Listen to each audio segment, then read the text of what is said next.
Biar sebuah ungkapan pujian yang kami sampaikan sumbernya dari hati. Karena kami tahu bahwa kami adalah milik Allah dan Kristus ada dalam kami. Kami tidak mencari Engkau di luar, tapi kami mencari Engkau di dalam. Dan kami bawa kehidupan kami kepada Kristus yang ada di dalam kami. Terima kasih Tuhan untuk keselamatan, terima kasih Tuhan untuk kelahiran baru, terima kasih Tuhan untuk pakaian roh yang baru yang Kau sudah berikan bagi kami. Dan Tuhan lewat firman-Mu akan meneguhkan dan menguatkan kami untuk mempertahankan keselamatan manusia baru, manusia roh yang Tuhan berikan kepada kami. Firman-Mu yang Kau sampaikan akan menguatkan kami, memberi nasihat bagi kami, dan membawa kami fokus kepada kerajaan Tuhan, kekekalan untuk ketemu dengan Engkau selamanya. Dan itu sudah kami alami selama kami hidup Tuhan. Terima kasih Tuhan, terima kasih. Kami sambut firman Tuhan di dalam nama Tuhan Yesus Kristus. Haleluya. Amin.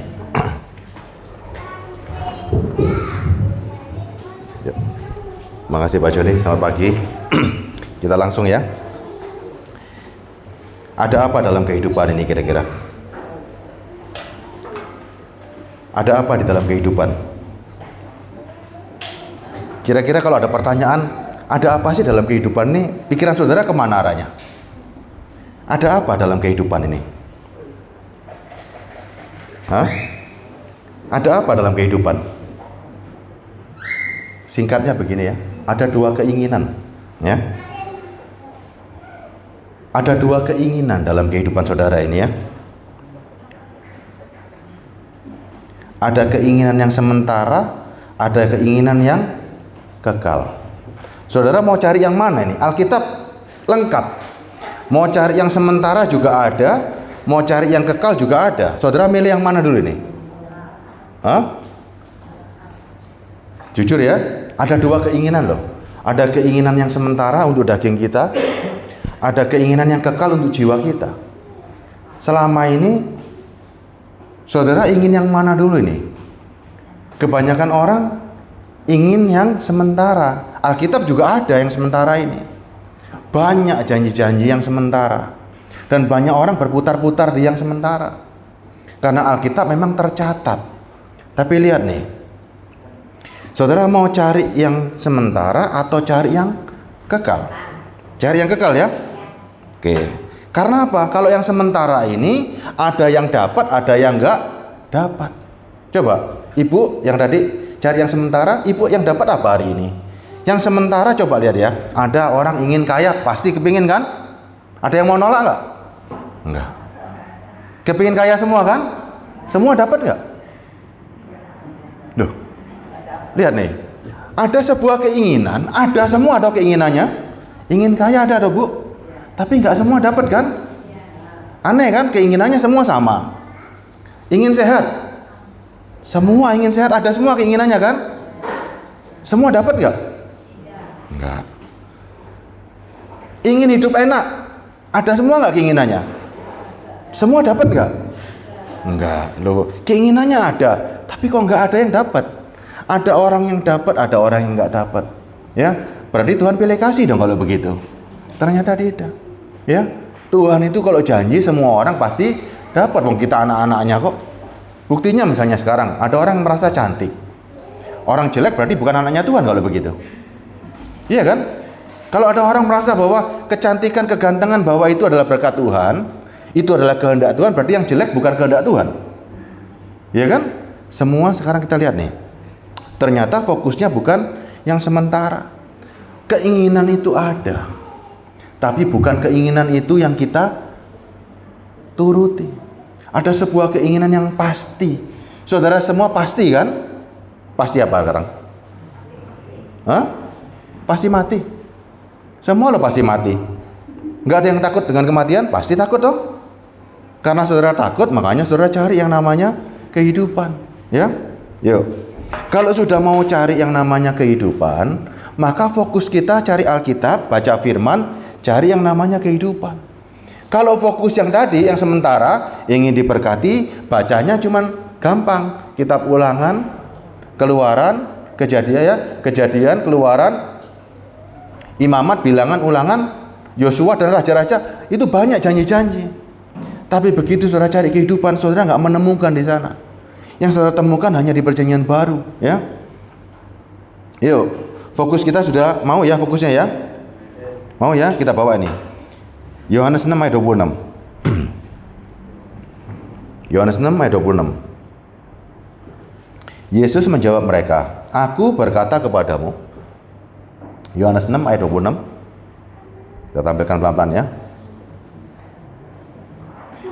Yesus menjawab mereka. Ini ada peristiwa orang-orang habis diberi makan nama Yesus, kemudian mengikuti Yesus, ngintil Yesus terus ya.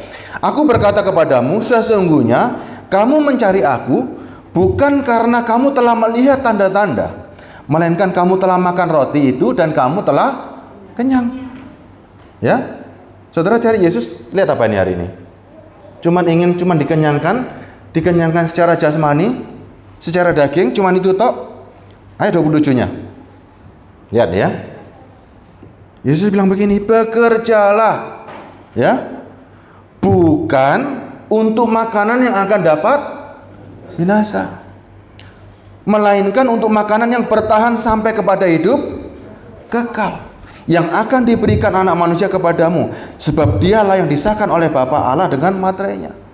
Yesus bilang, berhenti mencari aku kalau cuma untuk urusan-urusan jasmani. Stop, berhenti. Gak ada lagi seperti itu, ya. Untuk mengikut Yesus, Yesus beda dengan nabi-nabi yang lain. Yesus jauh berbeda. Lihat ya, ya. Bekerjalah bukan untuk makanan yang dapat binasa. Cari Tuhan sudah sekarang, bukan lagi untuk diri kita ini loh. Kalau saudara cari Tuhan untuk diri kita, nggak dapat. Ibu mau cari apa sekarang? Misal dikhotbahkan tentang kekayaan, carinya di mana, Bu? Ibu cari dikhotbahkan tentang kekayaan, carinya di mana? Ibu siapa namanya? Lupa saya. Bu siapa? Bu Nur Fadila. Bu Nur Fadila kalau dijanjikan kekayaan, carinya di mana? Dengan usia seperti ibu, cari di mana kekayaannya? Dijanjikan berkat, cari di mana? Ayo coba. Pada usia-usia kita yang hari ini ke gereja, dijanjikan umur panjang, puji Tuhan. Sekarang sudah melampaui. Dijanjikan berkat-berkat yang mana yang mau diperoleh? Ini lihat, bekerjalah bukan untuk makanan. Sesuatu yang bisa saudara terima, makanan menggambarkan sesuatu yang bisa saudara makan, saudara bisa terima untuk tubuh ini, ya. Bukan lagi yang akan dapat binasa, sudah bukan lagi, melainkan untuk makanan yang bertahan sampai akhir. Makanan apa yang bertahan sampai akhir? Ini yang harus kita cari ya. Ingat loh, Yesus ini berbeda dengan yang lain. Yesus membawa kita untuk mengikut Yesus. Kalau saudara nggak hancur-hancuran tubuhmu, nggak bisa masuk. Ya, ini lihat, ada peristiwa ini ya. Kita baca lagi nih, Matius 19 ayat 24. Matius 19 ayat 24. Untuk melewati lubang jarum harus ada cara ya. Matius 19 ayat 24.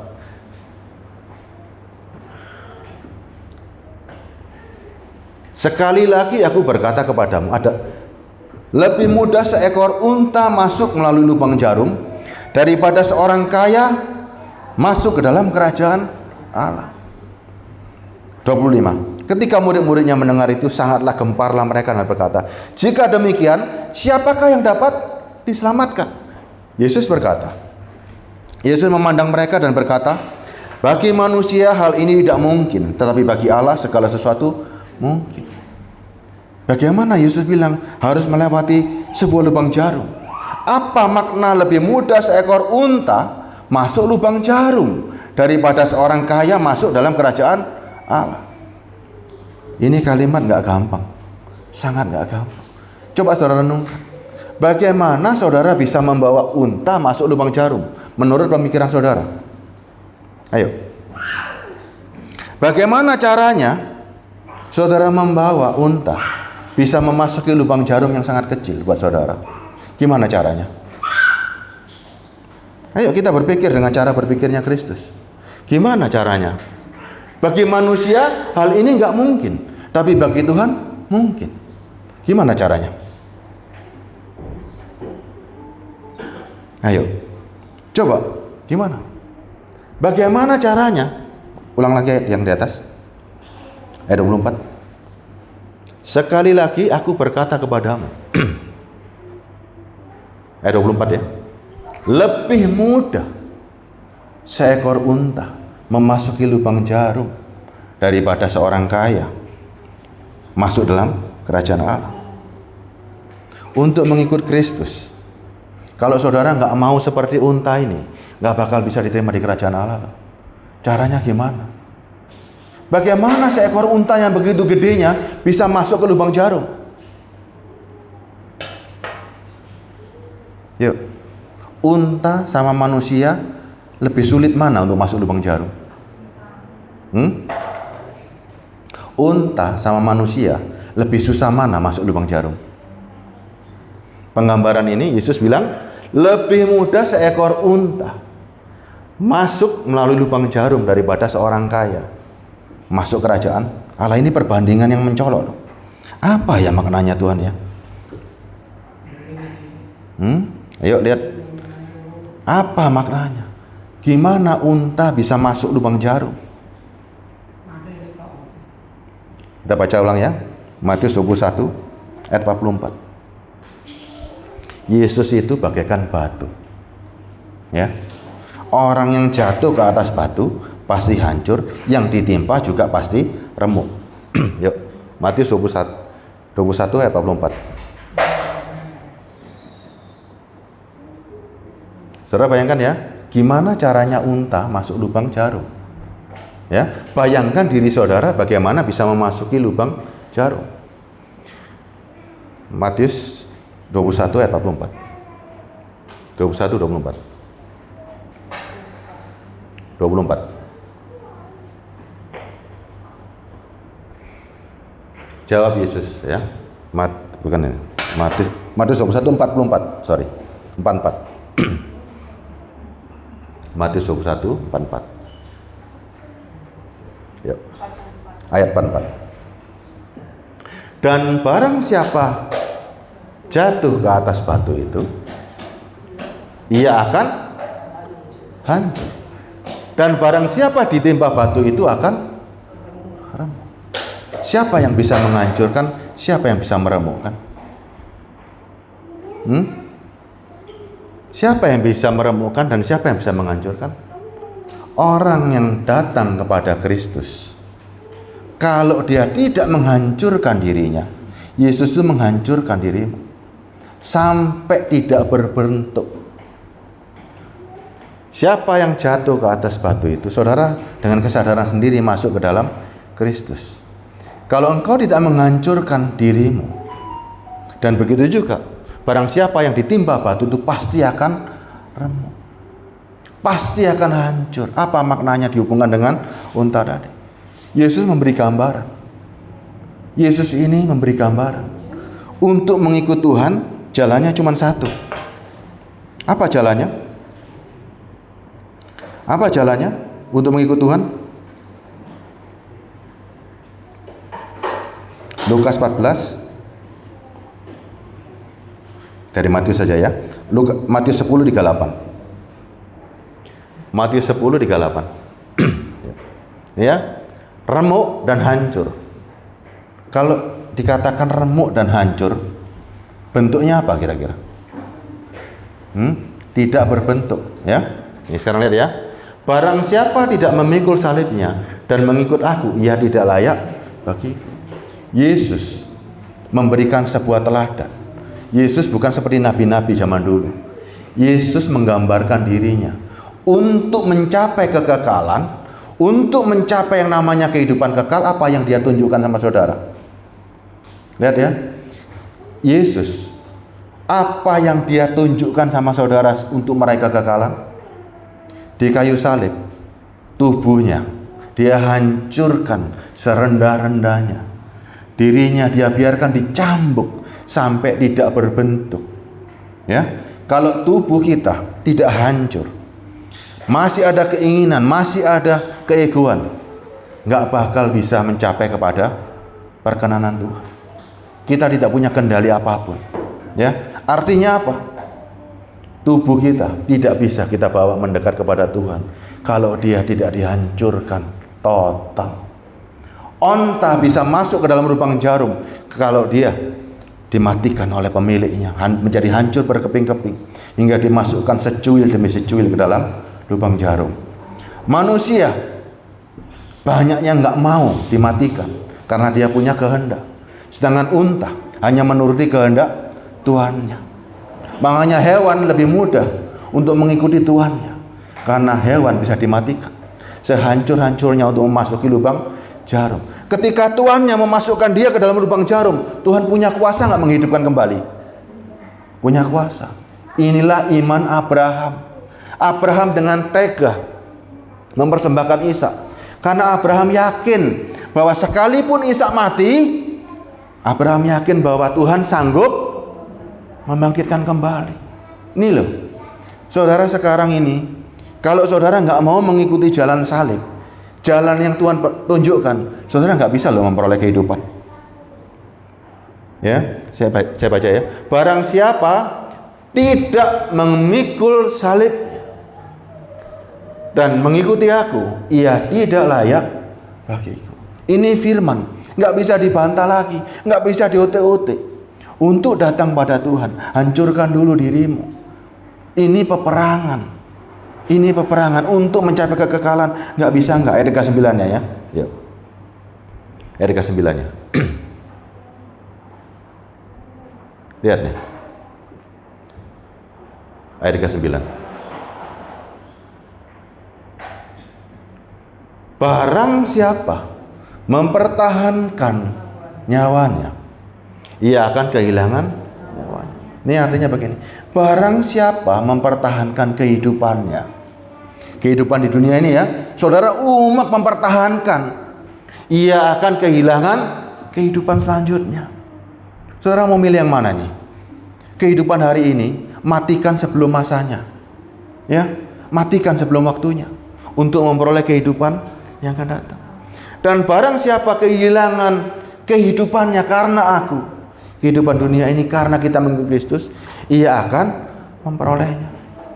Ini bukan perjudian, ini bukan gambling, ini pilihan, ya, pilihan yang nyata. Kalau enggak, saudara nggak bisa apa-apa loh. Makanya coba lihat, Yesus di kayu salib menunjukkan contoh yang sangat akurat. Matius 27:42. Lihat ya, nih lihat ya. Yesus benar-benar menunjukkan kelihatannya nggak mampu apa-apa. Padahal sebelum itu Yesus bisa membuat mujizat, bisa menghidupkan orang mati, bisa membuat mata orang buta melihat. Tapi di kayu salib, Matius 27 ayat 42.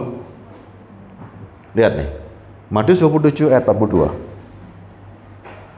Kalau engkau tidak seperti Kristus yang dipertontonkan hari ini, kita nggak bisa masuk dalam kekekalan. Matius 27, 42.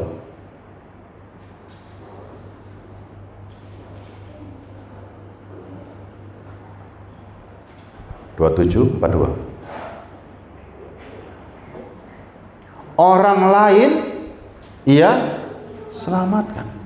Lihat nih, di kayu salib orang melihat Yesus melakukan mujizat, tapi di kayu salib orang lain ia selamatkan, tetapi dirinya sendiri tidak dapat ia selamatkan. Ia Raja Israel, baiklah ia turun dari salib itu dan kami akan percaya kepadanya. Yesus diam, nggak ngapa-ngapain di kayu salib. Dia rela, reputasinya seketika seolah-olah hancur, nggak dapat apa-apa. Tapi mujizat terbesar adalah kita pun juga harus sama. Mau dapat kekekalan, nggak ada keinginan daging yang bisa kita bawa. Ini caranya. Ini cara satu-satunya. Nggak ada cara lain. Saudara nggak bisa turun dari kayu salib hari ini. Kemudian saudara mengatakan, oh Yesus kan yang disalib, saya enggak. Enggak. Ya. Ayatnya nyambung. Lihat nih, 1 Petrus 2:21. Ya. Nyambung ayatnya. Yesus enggak turun dari kayu salib. Saudara pun juga Sama. 1 Petrus 2 ayat 21, yuk kita baca sambungannya. Banyak orang hari ini nggak mau melewati jalan ini. Padahal jalannya nggak pernah dirubah. Sebab untuk itulah kamu dipanggil. Karena Kristus pun menderita untuk kamu. Dan telah meninggalkan teladan bagimu. Supaya kamu mengikuti jejaknya. Ingat loh, Yesus tidak pernah membuat saudara nyaman hidup di dunia ini. Ingat ya, pelajari benar-benar nyaman dalam hal apa dulu. Roh Kudus itu begitu masuk, yang namanya kekayaan bukan berarti menjadi sebuah kekayaan. Sukacita bukan menjadi sukacita. Sukacitanya Kristus itu beda dengan sukacitanya dunia.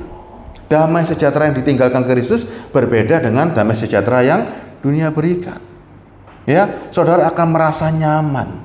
Saudara akan merasa enak ketika saudara bisa sama seperti Kristus, punya Roh Kudus yang membawa saudara, nih lihat ya, merasa enak, nih ya. Sebab itulah kamu dipanggil. Karena Kristus pun telah menderita untuk kamu dan telah meninggalkan teladan bagimu supaya kamu mengikuti jejaknya. Jalan salib, daging kita yang dihancurkan sehancur-hancurnya untuk memperoleh kekekalan, ini tidak bisa dirubah. Ya, ayat 22-nya. Ia tidak berbuat dosa dan tidak ada tipu dalam mulutnya. Jalan ini bukan jalan yang menipu kita. Harus saudara lalui. Cari Tuhan untuk yang kekal. 23. Ini lihat bagaimana daging saudara nggak dihancurkan, nggak dimatikan semuanya. Ketika ia dicaci maki, ya, ia tidak membalas dengan mencaci maki. Ketika ia menderita, ia tidak mengancam, tetapi ia menyerahkan kepada Dia yang menghakimi dengan adil. Ini saudara sekarang. Ini saudara dicaci maki, menderita semuanya, tidak ada masalah. Daging kita benar-benar harus mati total. Sulit, memang sulit bagi orang dunia. Kita seperti orang gila hari ini, memang ekstrim, memang nggak ada jalan lain, ya. Tapi Roh Kudus itulah yang memberikan saudara hikmat. Apa sih artinya ini sebenarnya? 24 nih ya. Ia sendiri telah memikul dosa kita di dalam tubuhnya di kayu salib, supaya kita yang telah mati terhadap dosa hidup untuk kebenaran.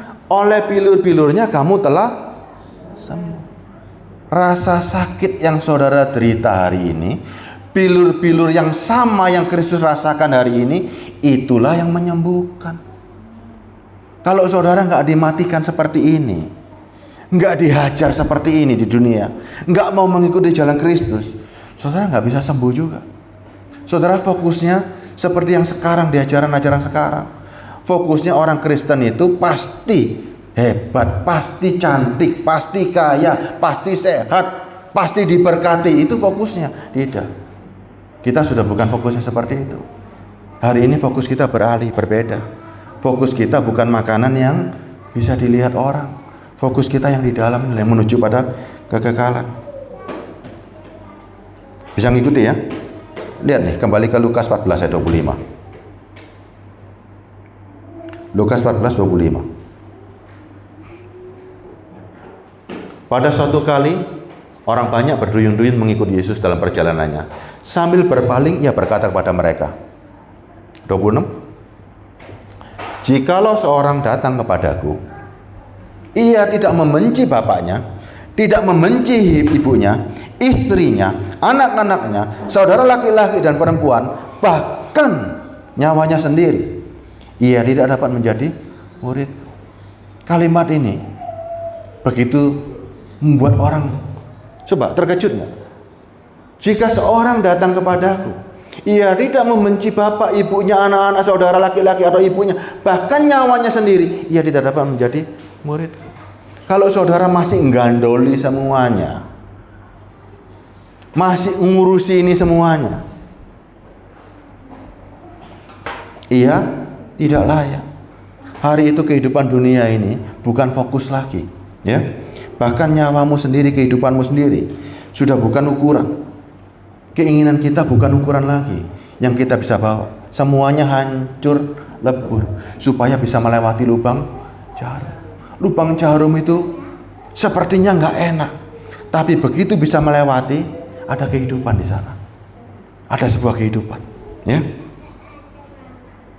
Ayat 27.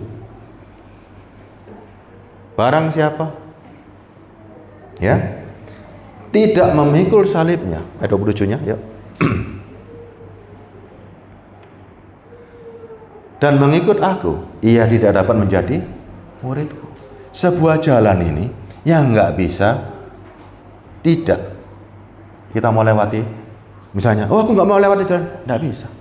Ini harus dilewati, benar-benar dilewati. Ayat 28-nya, ya. Makanya ini pertarungannya ini.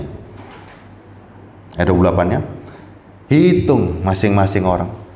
Berani nggak ketika menjadi pengikut Kristus? Sebab siapakah di antara kamu yang kalau mau mendirikan sebuah menara tidak duduk dahulu membuat anggaran biayanya? Kalau cukup uangnya untuk menyelesaikan pekerjaan ini. Sudah lihat mengikut Kristus itu berat nggak? Buat daging saudara berat hari ini. Siapa yang sanggup mengikuti Kristus seperti ini? Siapa yang sanggup? Nggak mampu kan? Dengan saudara sendirian nggak mampu kan? Makanya Yesus memberikan seorang penolong. Saudara nggak sanggup bertempur sendirian. Tubuh saudara itu punya kehendak, ingin menyenangkan. Tubuh saudara nggak ingin disakiti. Jiwa saudara itu netral, ya. Ada roh ini yang berisi kehendak. Roh dunia ini bersatu dengan jiwa untuk menyenangkan tubuh. Tapi roh dari sorga bersatu dengan jiwa untuk memperkuat kehendak jiwa. Untuk itu kekekalan. Makanya Roh Kudus itulah yang memperkuat saudara. Berani melawan kehendak tubuh. Tubuh nggak ada yang kepingin disakiti. Makanya ayat 29. Supaya jikalau ia sudah meletakkan dasarnya dan tidak dapat menyelesaikan, jangan-jangan semua orang melihat dan akan mengejek dia. Anggaranmu nggak cukup untuk bertempur ini. Tidak ada orang yang sanggup bertempur seperti ini. Siapa yang sanggup memotong tubuhnya untuk masuk lubang jarum? Sekalipun saudara mampu memotong tubuhmu, tidak ada yang membawa untuk ke dalam lubang jarum itu. Harus ada sosok yang bisa membawa dan menghidupkan saudara. Orang bisa mematikan diri. Lihat sekarang 30. Sambil berkata orang itu mulai mendirikan, tetapi ia tidak sanggup menyelesaikannya. Saudara nggak sanggup. Ada orang bunuh, memotong dirinya sendiri, dagingnya dipotong masuk lubang jarum, mati kan? Dia nggak sanggup menghidupkan dirinya sendiri. Anggaran kita hitung nih, pertempuran kita ini hitung dulu ini, ya, jangan ngawur nih. Ayat 1. Atau raja manakah yang kalau mau pergi berperang melawan raja lain tidak duduk dahulu mempertimbangkan apakah dengan 10.000 orang ia sanggup menghadapi lawan yang mendatanginya dengan 20.000 orang? Apa modalmu hari ini? Saudara mau bertempur, mau menyalibkan diri, apa modalnya hari ini? Ayat 32. Jikalau tidak, ia akan mengirim utusan selama musuh itu masih jauh untuk menanyakan syarat-syarat perdamaiannya apa. Demikian pula 33. Lihat ya, 33 ini. Demikian pula lah tiap-tiap orang di antara kamu yang tidak melepaskan diri dari segala miliknya tidak dapat menjadi muridku. Nih, ya. Apa yang menjadi milik kita hari ini? Apa milik kita hari ini?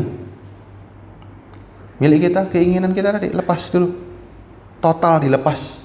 Nggak boleh dibawa apapun, hancur lebur total, baru bisa menjadi milik Kristus. Kalau nggak bisa. Saudara nggak bisa melewati ini sendirian, nggak kuat. Tidak akan sanggup manusia menyalibkan diri sendiri tanpa Kristus hari ini dalam diri saudara. Ya, Tuhan hari ini nggak jahat sama saudara, tapi ini caranya. Dia juga berikan caranya untuk saudara menang. Ya, Tuhan nggak akan membiarkan diri saudara sampai hancur-hancuran. Ya. Yohanes 14 ayat 26.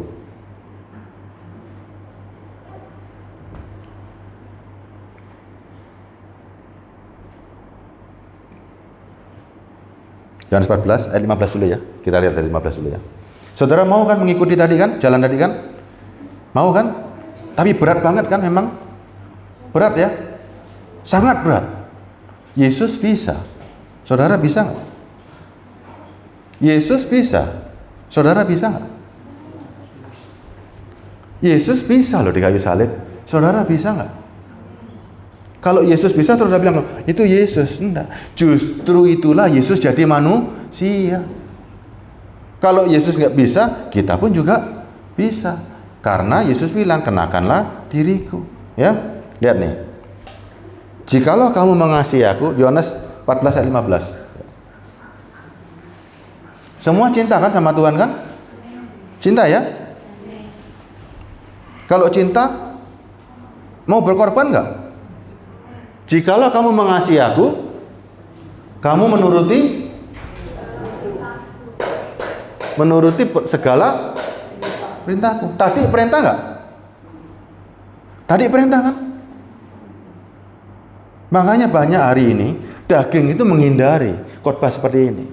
Daging nggak kepingin, dipleset-plesetkan nggak karu-karuan, nggak bisa. Ini tetap. Jikalau kamu mengasihi aku, kamu akan menuruti segala perintahku. Jangan terjebak di perjanjian lama. Kita ikuti yang membawa kekekalan. Perjanjian lama diupek-upek mati semua orangnya.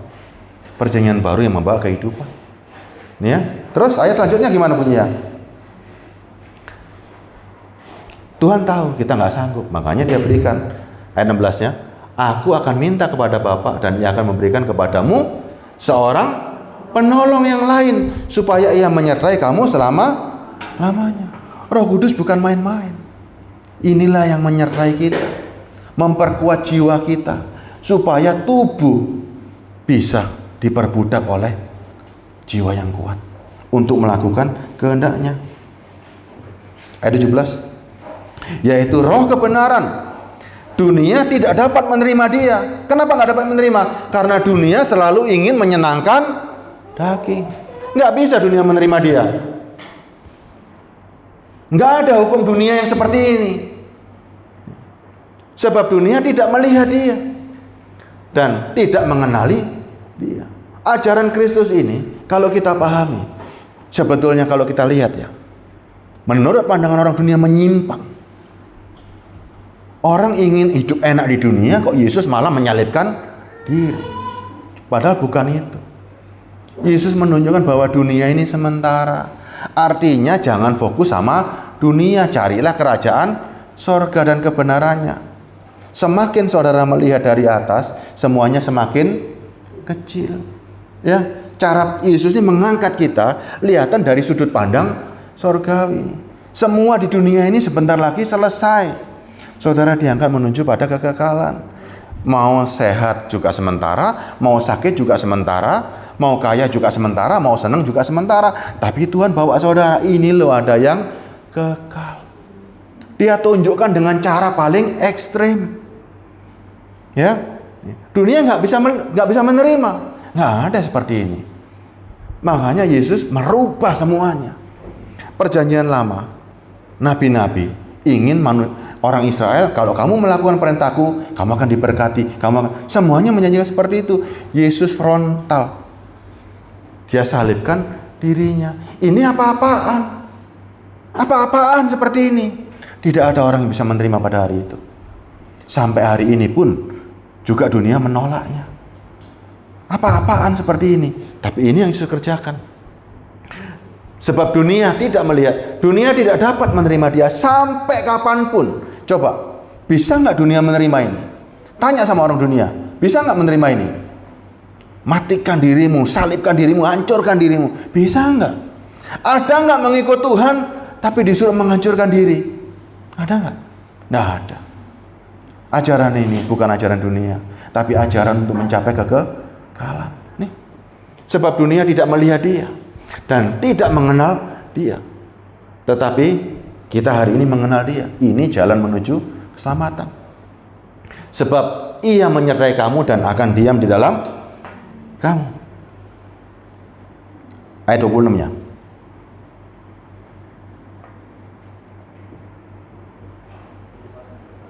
Ayat 26-nya.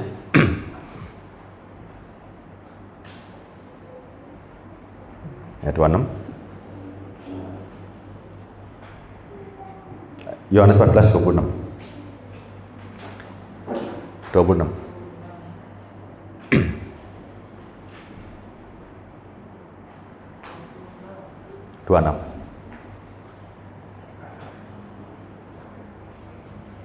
Tetapi penghibur, Tuhan tahu kok bahwa jalannya itu pasti membuat daging gak nyaman. Makanya dikatakan ini adalah penghibur, yaitu Roh Kudus. Tanpa penghibur mati kabeh kita. Makanya sukacita yang Tuhan berikan itu berbeda. Ya, orang lain ya sepertinya diberkati hidup enak, hidup sehat, sukacita kan? Nah, itu bukan ukuran. Ukuran kita bukan yang kelihatan. Ukuran kita yang nggak kelihatan, yang kekal, yang jauh lebih hebat. Dari mana dapatnya? Dari surga. Nggak ada orang yang bisa melihat hari ini. Bu Nur Fadila mungkin kelihatannya miskin, melarat, tua, renta, reot, ya kan? Menurut pandangan orang dunia di kilo aja nggak laku kok, Bu. Ya kan? Siapa yang mau dititipi Bu Fadila? Ayo, ada yang mau di sini? Ya kan? Kalau kita sudah tua dititipin aja nggak mau kok, repot. Ya kan? Nggak ada yang mau. Tapi coba lihat, sukacita kita di mata Tuhan sangat berharga. Ada sebuah jiwa yang harus hidup kekal, berdampingan dengan Tuhan. Ini yang kita kejar, ya. Nih. Tetapi penghibur yaitu Roh Kudus yang akan diutus Bapa dalam namaku, dialah yang akan mengajarkan segala sesuatu kepadamu dan mengingatkan kamu akan semua yang telah kukatakan kepadamu. Semua firman yang membawa kepada kekekalan, membawa kepada kematian, mengingatkan kita semuanya, tujuan kita. Makanya kalau orang yang punya Roh Kudus tahu arah hidupnya, tahu firman ini gunanya untuk apa. Hidupnya terarah terus, fokus terus. Kalau saudara lepas sedikit saja, makanya orang tanpa Roh Kudus baca firman-Nya, sama-sama bisa baca, tapi yang dicari bukan menuju kepada kekekalan. Yang dicari cuma nampak maksud ini loh, mutar-mutar di padang gurun. Firman memang firman, tapi bukan untuk jiwa. Firman itu tidak terbatas, berlaku kekal. Ya, tubuhnya Bu Fadila sebentar lagi selesai. Sekarang aja dititipi nggak mau, apalagi nanti, Bu. Ya kan? Sekarang aja loh nggak laku, apalagi nanti. Tapi jiwa ibu sangat berharga. Manusia bisa menghargai jiwa Bu Fadila nggak? Nggak. Tidak ada satu manusia pun hari ini yang bisa menghargai jiwa seseorang. Nggak ada. Nggak ada yang bisa menerima jiwa seseorang. Yang bisa menerima jiwa seseorang waktu kita kembali hanya Bapak kita sendiri. Ya, istri saya sama saya bergaul karib. Tubuhnya hari ini milik saya, jiwanya bukan milik saya. Jiwa saya pun juga akan kembali kepada Bapa. Masing-masing kembali. Yuk. Selagi hidup, lakukan. Ya, lakukan. Tapi kita kejar yang namanya kekekalan. Jiwa kita ini punya pemilik. Jangan sampai pemilik asli tidak memperoleh apa yang dia dapatkan. Saudara tersesat dengan spirit-spirit yang ada di dunia. Makanya Tuhan itu karena cintanya. Spirit roh kita ini, jiwa kita ini harus hidup. Diperkuatlah oleh Roh Kudus tadi. Supaya jiwa kita ini kembali kepada asalnya. Ya. Berat, memang berat kalau tanpa Roh Kudus. Bersama Roh Kudus nggak berat. Ya. Filipi 3 ayat 9. Semua firman nyambung, ya. Nggak ada firman ini terpecah terus nggak nyambung, bertabrakan, nggak ada. Filipi 3 ayat 9. Dan berada di dalam Dia bukan karena kebenaranku sendiri, karena mentaati hukum-hukum Taurat. Ya, hukum Taurat itu gambaran.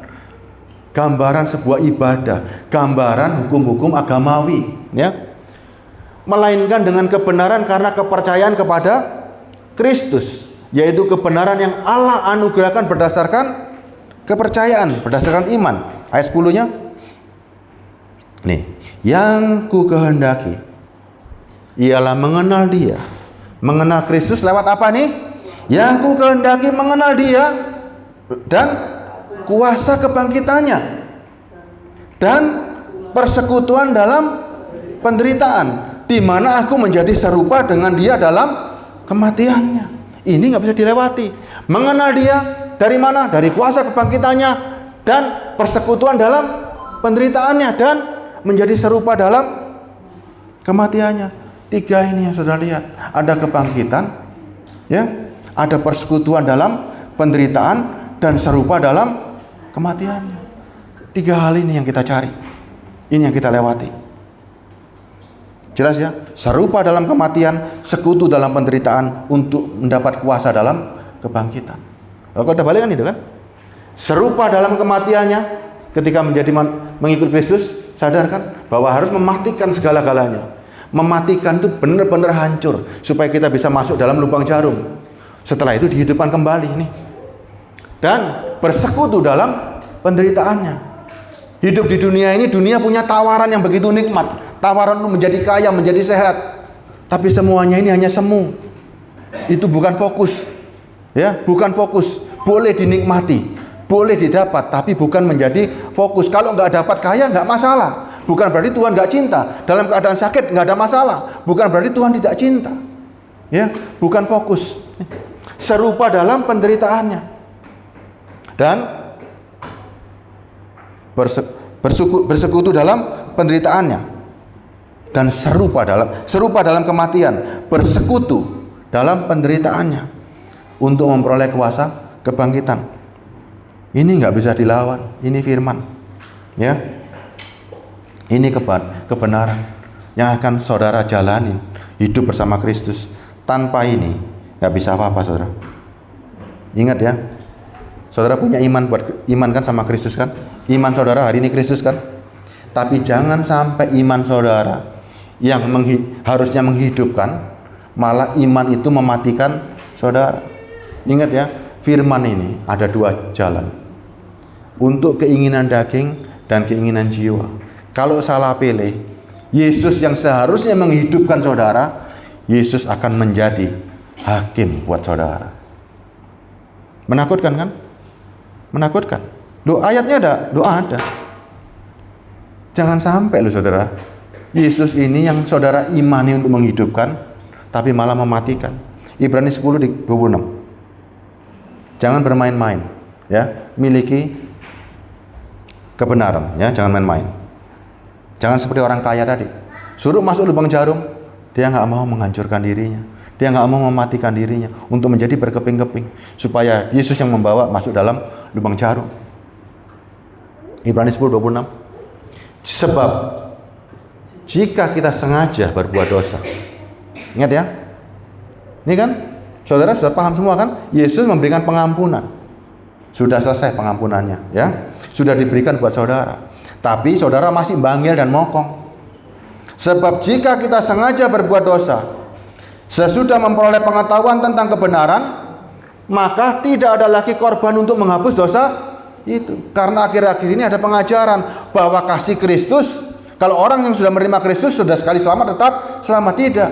Kalau Anda masih berkecimpung dalam dosa, masih ikut keinginan daging, nggak bisa selamat. Nggak ada lagi. Ayat 27.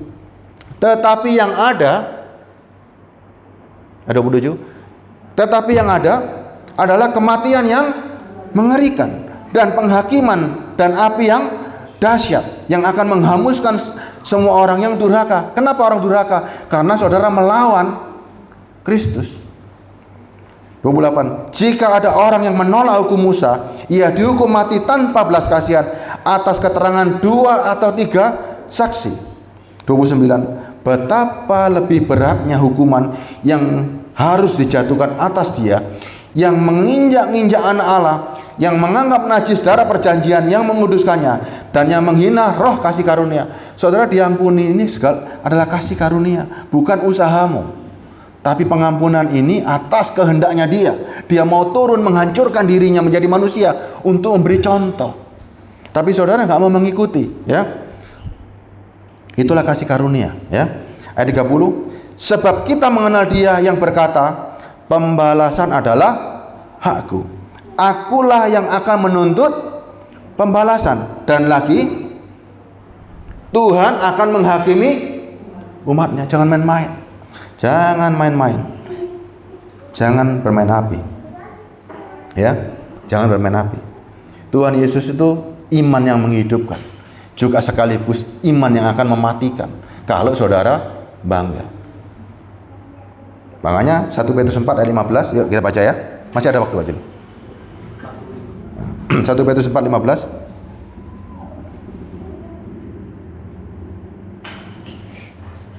Janganlah ada di antara kamu yang harus menderita sebagai pembunuh, pencuri, atau penjahat, atau pengacau.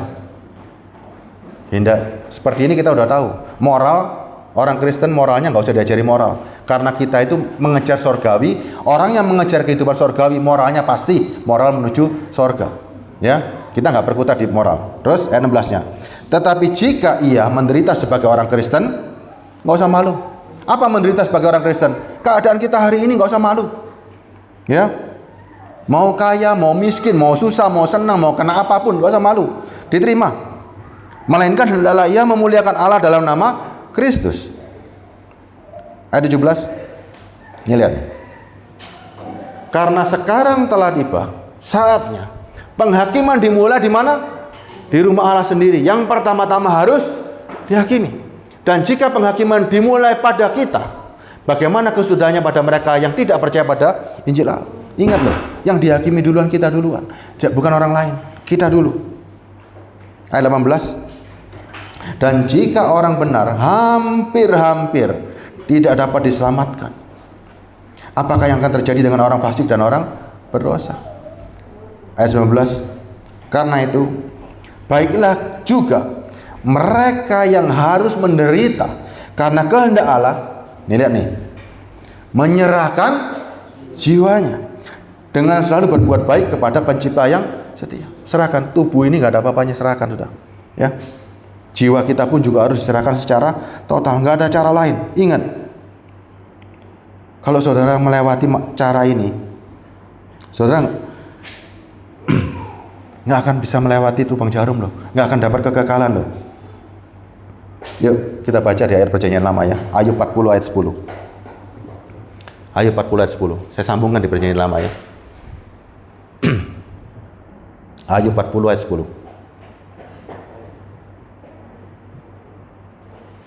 Ayub 40 ayat 10. Hiasi dirimu dengan kemegahan dan keluhuran. Kenakanlah keagungan dan semarak. Apa arti ayat ini? Hiasi dirimu dengan kemegahan dan keluhuran. Kenakanlah keagungan dan semarak. Apa arti ayat ini?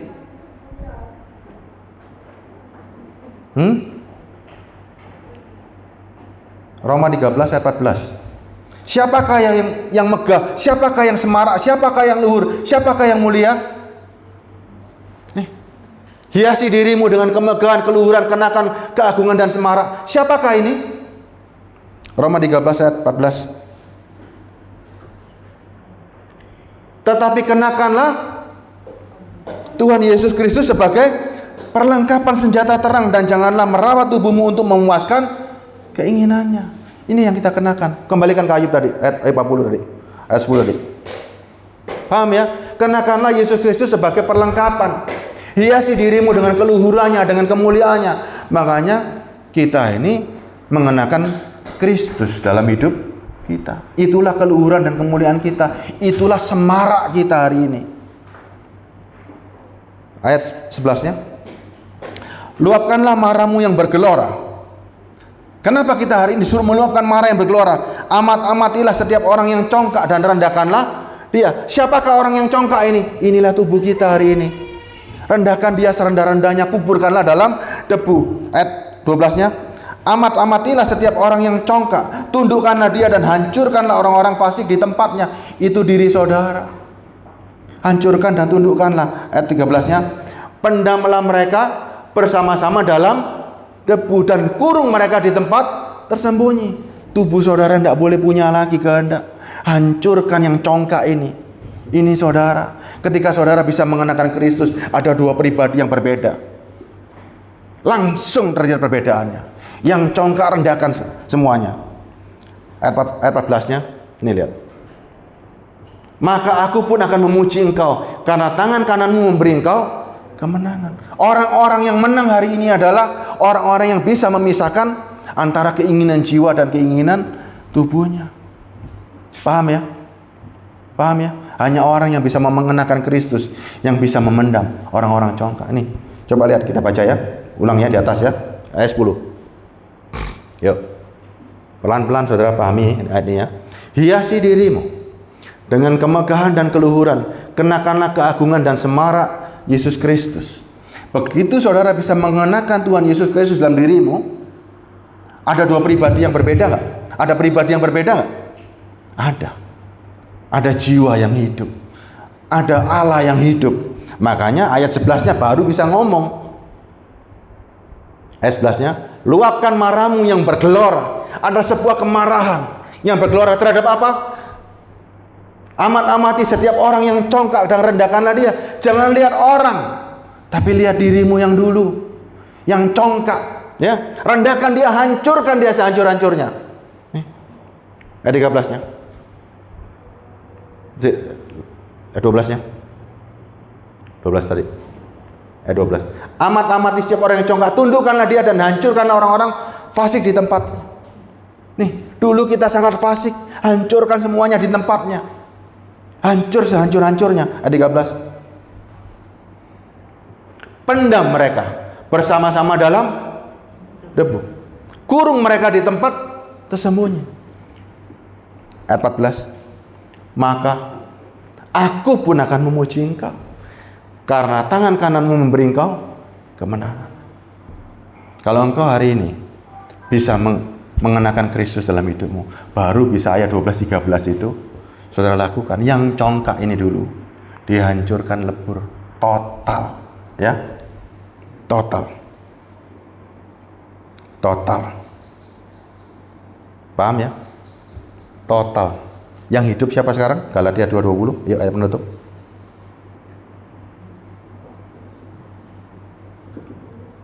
Galatia 2 ayat 20. Makanya ini Ayub ini bisa, aku akan memuji engkau karena tangan kananmu memberi engkau kemenangan. Firman Tuhan selalu mengatakan Kristus adalah tangan kanan Allah. Nih. Namun aku hidup, tetapi bukan aku sendiri yang hidup, melainkan Kristus yang hidup dalam aku. Dan hidupku yang kehidupi sekarang di dalam daging adalah hidup oleh iman anak Allah yang telah mengasihi aku dan menyerahkan dirinya untuk aku. Paham ya? Inilah inti kekristenan, membawa saudara kepada kekekalan. Fokus kita beralih hari ini. Nih, keinginan daging yang dulunya kuat, hari ini dimatikan total. Untuk jiwa kita dipadukan dengan Roh Kudus, menghasilkan keinginan sorgawi. Saudara, tanpa Roh Kudus, keinginan saudara itu menyesatkan saudara. Tanpa Roh Kudus, saudara baca firman ini akan tersesat di dalam firman. Percayalah, saudara baca firman ini tanpa Roh Kudus. Roh Kudus itu keinginan cinta akan Tuhan, keinginan cinta akan sorgawi. Saudara tanpa keinginan cinta pada Tuhan, saudara akan berputar-putar di dunia ini seperti orang Israel di padang gurun. Cari ayat-ayatnya semua yang untuk tubuh. Padahal Tuhan pakai semarak. Hiasi dirimu dengan keluhuranku, supaya kamu bisa marah kepada orang-orang congkak. Orang-orang congkak bukan orang-orang luar, tapi dirimu sendiri sebelum ada Kristus. Coba, saudara, sebelum ada Kristus gimana rupa kita? Sombongnya amit-amit, ya kan? Kepinginnya seneng, kepinginnya dienak-enakan, ya kan? Udahlah, tidak peduli orang miskin, tidak peduli orang kaya, nggak peduli orang tua, nggak peduli orang apapun juga, pasti inginnya dipuji, dipuja, disenangkan, ya kan? Itu keinginan alami, itu keinginan dunia.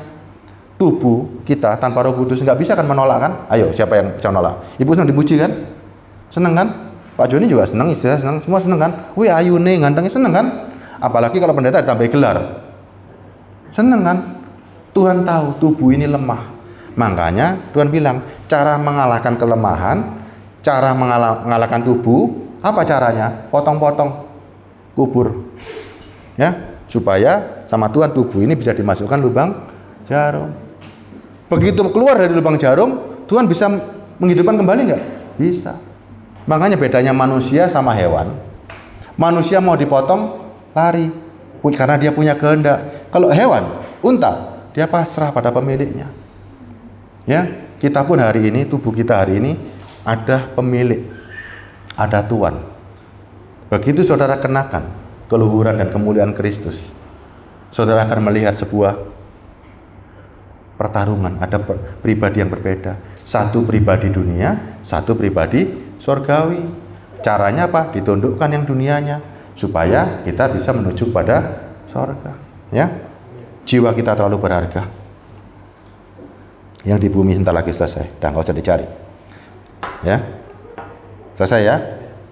Tuhan Yesus yang baik, kami bersyukur Tuhan pada hari ini. Tuhan begitu mengasihi kami semua. Kami sudah mendengar kebenaran firman-Mu. Terlebih saat ini kami mengerti kehendak-Mu Tuhan. Apa yang harus kami lewati, apa yang harus kami lalui di dalam kehidupan kami sehari-hari. Tolonglah kami ya Tuhan, supaya kami bisa mematikan kedagingan kami yang tidak berkenan di hadapan-Mu. Kami tahu itu sulit bagi manusia lama kami, manusia daging kami. Kami mohon Roh Kudus, Engkau yang ada di dalam setiap hati kami. Kami percaya Roh Kuduslah yang akan mengajarkan, bahkan mengingatkan setiap firman yang pada hari ini kami dengar semuanya. Sehingga Tuhan dalam hidup kami sehari-hari, yang kami lakukan, kami terus mengarahkan pandangan kami di dalam kehidupan dan bukan kematian. Terima kasih Tuhan, terima kasih untuk kebenaran firman-Mu yang sungguh akan kembali menguduskan setiap kami. Di dalam nama Tuhan Yesus, haleluya, amin.